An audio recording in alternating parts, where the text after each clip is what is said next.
Shalom, selamat pagi Bapak Ibu Saudara terkasih. Senang sekali kami menjumpai saudara semuanya. Doa dan harapan kami, saudara semua dalam keadaan baik dan sehat. Hari ini Selasa, 1 November 2022. Mari kita mengawali ibadah kita pagi hari ini dengan menyanyikan lagu dari PKJ 153, Pakailah Seluruh Hidupmu.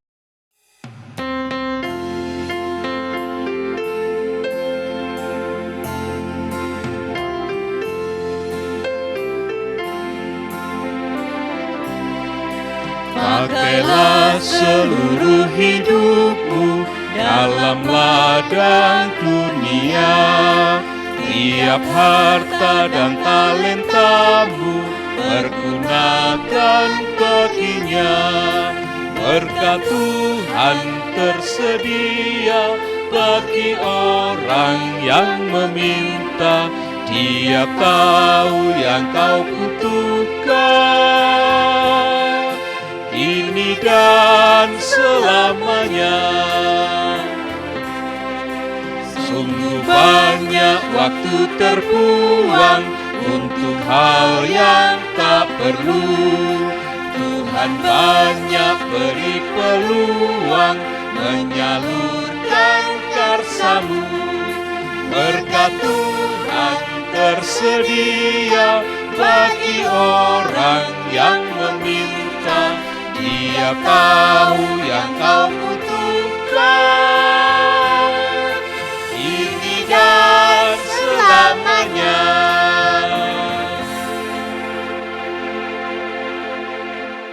Mari kita satu di dalam doa. Bapa kami yang ada di dalam surga, terima kasih Tuhan untuk kasih dan kemurahan-Mu. Kami umat-Mu boleh mengikuti ibadah harian online GKI Batu di pagi hari ini. Kami datang Tuhan memohon kiranya Roh Kudus memimpin setiap kami agar kami boleh memahami firman Tuhan yang kami baca dan kami renungkan. Kami juga memohon kiranya Tuhan mengurapi hamba-Mu Bapak Pendeta Dwi Santoso yang akan menyampaikan kebenaran sabda-Mu. Kiranya firman yang ditaburkan boleh menjadi pelita bagi langkah kami dan menuntun kehidupan kami. Terima kasih Tuhan, di dalam nama Tuhan Yesus kami sudah berdoa. Amin. Bacaan firman Tuhan terambil dari Yudas pasal 1 ayat 17 sampai 21. Yudas pasal 1 ayat 17 sampai 21. Tetapi kamu, saudara-saudaraku yang kekasih, ingatlah akan apa yang dahulu telah dikatakan kepada kamu oleh rasul-rasul Tuhan kita Yesus Kristus. Sebab mereka telah mengatakan kepada kamu menjelang akhir zaman, akan tampil pengejek-pengejek yang akan hidup menuruti hawa nafsu kefasikan mereka. Mereka adalah pemecah belah yang dikuasai hanya oleh keinginan-keinginan dunia ini, dan yang hidup tanpa Roh Kudus. Akan tetapi kamu, saudara-saudaraku yang kekasih, bangunlah dirimu sendiri di atas dasar imanmu yang paling suci dan berdoalah dalam Roh Kudus. Peliharalah dirimu demikian dalam kasih Allah sambil menantikan rahmat Tuhan kita Yesus Kristus untuk hidup yang kekal. Amin. Saudara yang terkasih, pada hari ini kita merenungkan firman Tuhan yang saya beri judul Menjelang Akhir Zaman. Saudara, di dalam pertandingan sepak bola ada istilah injury time. Injury time itu adalah waktu menjelang pertandingan sepak bola itu berakhir.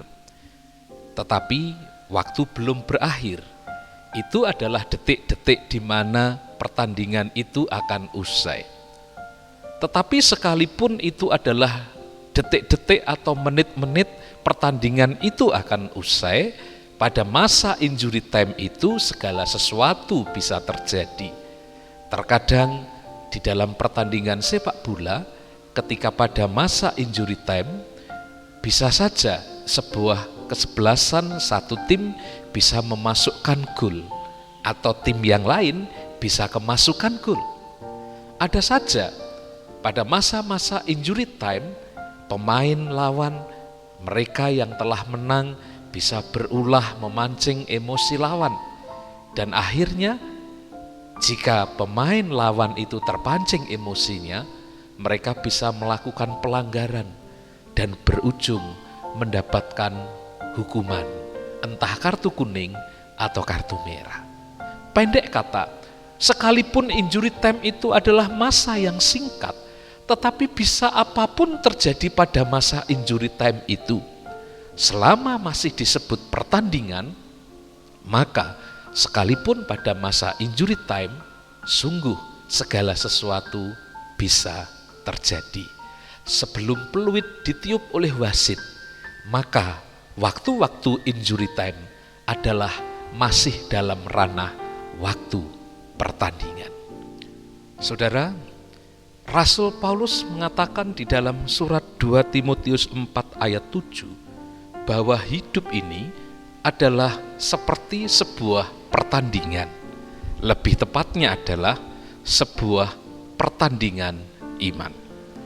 Karena itu di dalam pertandingan ini, sebelum peluit Tuhan itu ditiup, sebelum sangkakala ditiup oleh malaikat, sekalipun kita hidup di masa injury time, menjelang akhir zaman, segala sesuatu bisa terjadi di dalam kehidupan ini.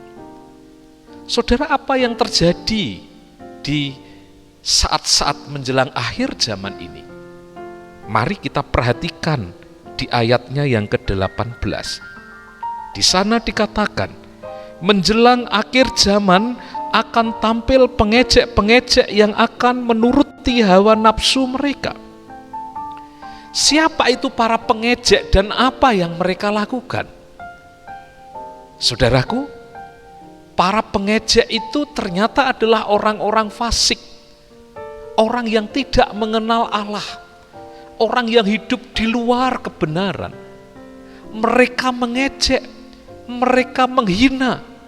Barangkali kalau dalam bahasa anak muda zaman sekarang, mereka membuli umat Tuhan, orang-orang yang hidup percaya kepada Tuhan, orang-orang yang hidup di dalam kebaikan, itu justru dihina. Mereka justru berpendapat orang-orang beriman yang hidup dalam kebaikan ini justru orang-orang yang ketinggalan zaman. Ya, orang-orang yang kuno, orang-orang yang konservatif, out of date. Kita sebagai orang beriman yang hidup menekuni iman kita justru diolok-olok, dibului sebagai orang-orang yang dikatakan ketinggalan zaman. Mereka melakukan itu karena para pengejek itu tidak percaya kepada Tuhan, maka di dalam hatinya berisi tentang kebebalan. Orang-orang fasik itu di dalam hatinya mengatakan tidak ada Allah. Itu pernah disampaikan oleh pemazmur di dalam Mazmur 53 ayat 11. Karena mereka menjadi Allah bagi dirinya sendiri. Mereka memuja kepuasan hawa nafsu duniawi. Kebanggaan mereka adalah kebebasan hidup di dalam dosa, dan mereka mempengaruhi, mengajak orang beriman umat Tuhan juga untuk jatuh di dalam dosa. Karena itu saudara, dalam situasi akhir zaman ini, apa yang harus kita lakukan menghadapi sekeliling kita, lingkungan kita yang mungkin tidak memperhatikan kekudusan hidup, tidak memperhatikan hidup di dalam kebenaran? Hari ini kita membaca dari surat Yudas. Kita melihat di sana Yudas, hamba Tuhan Yesus Kristus, yang tentu saja bukan Yudas Iskariot, tetapi Yudas ini adalah saudara Tuhan Yesus, anak dari Maria dan Yusuf. Yudas mengatakan dan menasehati kita agar kita membangun iman kita di atas dasar yang paling suci dan berdoa di dalam Roh Kudus. Ayatnya yang ke-20. Kita diminta memiliki pondasi iman yang kokoh, yang kuat, yang teguh, agar kita tidak goyah ketika kita menghadapi goncangan iman, ketika gelombang kehidupan itu datang. Seperti pengajaran Tuhan Yesus tentang dua macam dasar, kita diminta untuk membangun di atas dasar batu karang dan bukan di atas pasir. Seperti yang dikatakan Rasul Paulus juga dalam 1 Korintus 3 ayat 10-11, sesuai dengan kasih karunia Allah yang dianugerahkan kepadaku, aku sebagai seorang ahli bangunan yang cakap telah meletakkan dasar dan orang lain membangun di atasnya, tetapi tiap-tiap orang harus memperhatikan bagaimana ia harus membangun di atasnya, karena tidak ada seorang pun yang dapat meletakkan dasar lain daripada dasar yang telah diletakkan, yaitu Yesus Kristus. Artinya, ketika kita membangun dasar iman kita, keyakinan kita, sesungguhnya kita melakukannya itu di atas karya dan anugerah pertolongan Tuhan Yesus. Bangunan iman kita itu menjadi kokoh kalau pondasi kita itu berakar di dalam Dia, Tuhan Yesus, sang batu karang yang teguh. Kalau itu yang kita lakukan, maka Kristus sebagai sumber kekuatan kita, Kristus akan menjadi penolong kita. Kalau kita menjangkarkan iman kita di dalam Kristus, maka kapal kehidupan kita tidak akan karam, tidak akan goyah ketika gelombang kehidupan itu menerpa hidup kita. Saudara, di dalam Kristus yang di dalam persekutuan dengan Roh Kudus, Dia adalah menjadi pembela kita. Ia akan menangkis segala tipu daya, ejekan, hinaan dari orang-orang fasik yang bersekutu dengan kuasa si jahat. Karena itu, menjelang akhir zaman ini, kita harus tetap waspada, berjaga-jaga, dan berdoa di dalam persekutuan dengan Roh Kudus. Saudara, mari kita memanfaatkan waktu yang singkat dengan bijaksana, dengan membangun dasar iman yang kokoh di dalam Kristus. Hidup ini adalah kesempatan, karena itu mari kita pergunakan sebaik-baiknya. Kita menjumpai bahwa banyak kejadian di sekitar kita, bencana alam yang datang silih berganti. Belum lagi pandemi yang hingga hari ini belum dicabut statusnya. Juga peperangan yang tiada henti, konflik di mana-mana. Bahkan mungkin sekarang terakhir-terakhir ini muncul berbagai penyakit yang tidak terprediksi.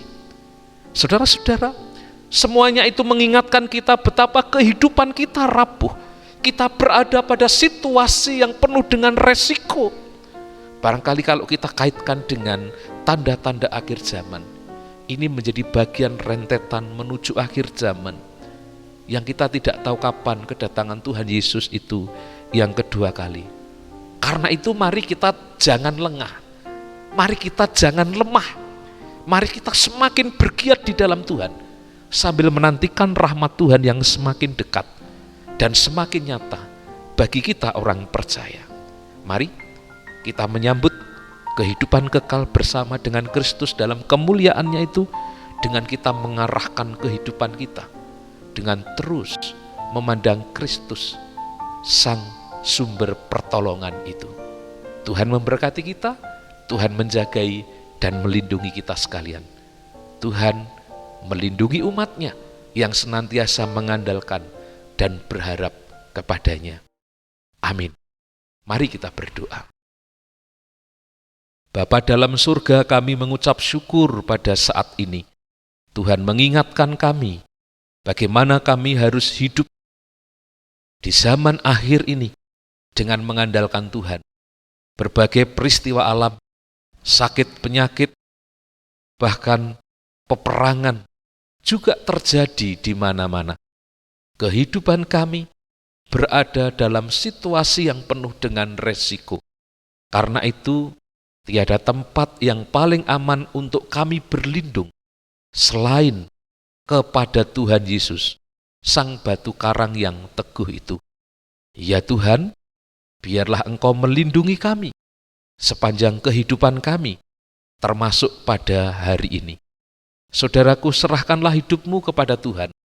Nikmatilah pemeliharaannya, nikmatilah berkat-Nya di dalam kasih karunia melalui persekutuan Roh Kudus yang senantiasa melembutkan hati kita untuk terus hidup bersama dengan Dia.